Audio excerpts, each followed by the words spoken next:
Asked Eddie about the time he first met Booker. Well, I can't really repeat what he said.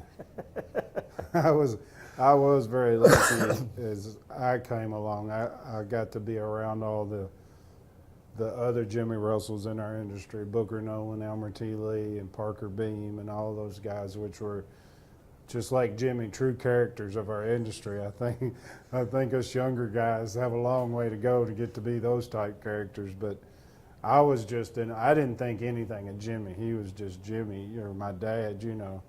But when Booker first came out here, he sat around and talking to Jimmy, and they were tasting whiskeys, and he asked Jimmy about another person's whiskey, and he said, well, what do you think? And Jimmy was always sort of that politically correct. He said it's pretty good, and he called him a line something.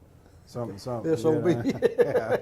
But that was just Booker. I mean, he was such a character. You knew Booker.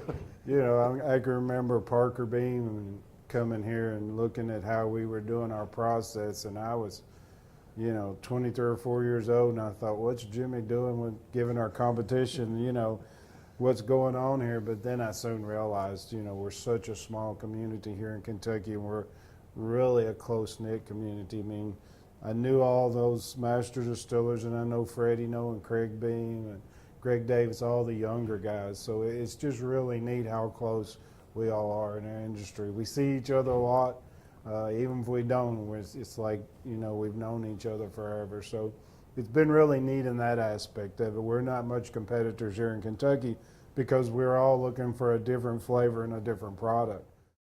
Yeah, when I first started in the industry, and it was when Booker came to the distillery, and I was, like I said, no more than 23, 24 years old, and there was a marketing person with Booker, and he looked at me, because him and Jimmy were sitting there telling stories about fathers and past, runarounds and things they had done, and he looked at me and said, you ought to be taping all this stuff. And I should have, because some of those stories that, that are gone now with those guys, I know me and Freddie try to make some good stories, but we'll never catch up with the original ones.